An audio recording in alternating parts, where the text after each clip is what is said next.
Cette autoroute va passer juste là, à 100 mètres, et le tracé par terre sur la route vous indique le passage exact. Ici, il est légèrement enterré. Après, au-dessus de la Soufelle, il sera un aérien. Et évidemment, vers Kolbsheim, au-dessus de la Bruche, il y aura un grand viaduc où il sera aérien. Il n'y a qu'un seul échangeur de prévu pour accéder à Strasbourg. Il est à peu près à 2 km d'ici, du côté de Ittenheim. Et l'accès à Strasbourg se fera uniquement depuis là-bas. 4 énormes superficies seront consommées par cette autoroute. L'autoroute d'une part, qui va consommer plus de 200 hectares, 240, 250, je ne sais pas exactement. Également la barrière de péage qui sera par là quelque part avec des péages, donc tout le monde s'arrête, paye. Donc ça c'est par ici, donc ça va représenter, je ne sais pas, une dizaine d'hectares. Une station d'essence, une station-service, les parkings voitures qui seront à peu près par là sur une dizaine d'hectares.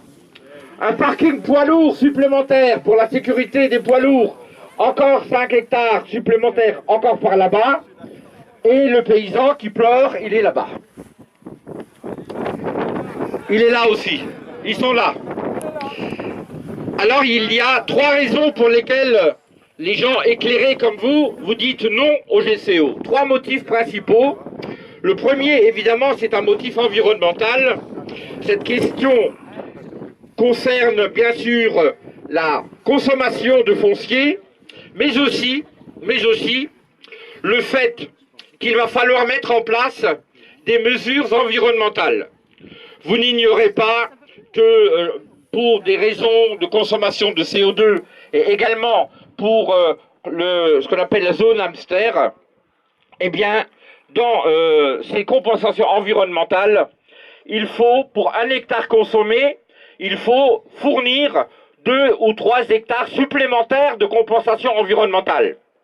Donc si on consomme 300 hectares, et il faut fournir encore une fois 600 hectares supplémentaires, je rappelle que le banc communal de Stutzheim-Offenheim fait juste un peu plus que 600 hectares. C'est-à-dire que c'est comme si tout le banc communal était surbâti ou détruit à la consommation agricole, à la production de produits agricoles. Donc c'est impensable. Et pourtant, c'est ce que nous propose. Alors, des questions sans réponse encore. La question de la transition énergétique, qu'est-ce qu'on fait? Le Grenelle de l'environnement, qu'est-ce qu'on fait? Le schéma régional de cohérence écologique, qu'est-ce qu'on fait? La zone hamster, qu'est-ce qu'on fait? La COP 21, qu'est-ce qu'on fait?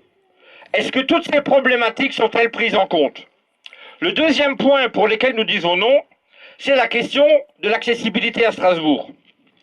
Là, 351, vous savez, l'autoroute là qui va vers Haute-Pierre et Strasbourg, elle est, vous le savez, saturée tous les matins.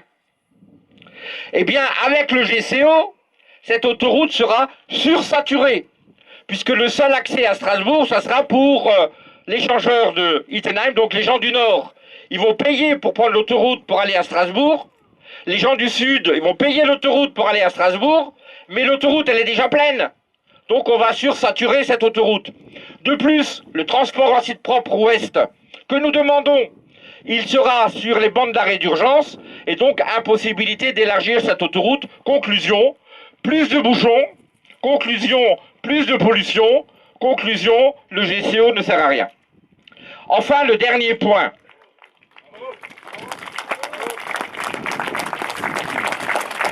Enfin, le troisième et dernier point, c'est la question agricole. Évidemment, vous comprenez qu'un remembrement va s'imposer. Un aménagement foncier sera prévu. On aura des nombreux délaissés, parce que l'autoroute ne coupe pas les champs perpendiculairement, ni de la vallée de la Soufelle, ni des chemins actuels. Il coupe en biais.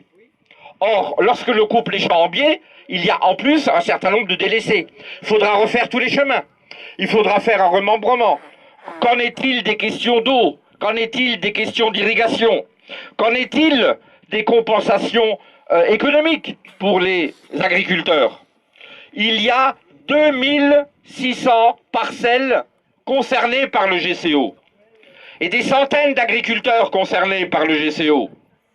C'est la raison pour laquelle aujourd'hui, tous les représentants des fédérations syndicales agricoles sont ici. que ce soit la Confédération paysanne, je l'ai déjà dit, que ce soit la coordination rurale, je l'ai dit, et surtout également la FDSEA, et je voudrais remercier Dominique Daul et Frédéric Adloff, les représentants locaux de la FDSEA, d'être venus, et je leur donnerai tout à l'heure la parole. Donc nous disons, tous unis contre le GCO, je crois qu'on peut tous les applaudir.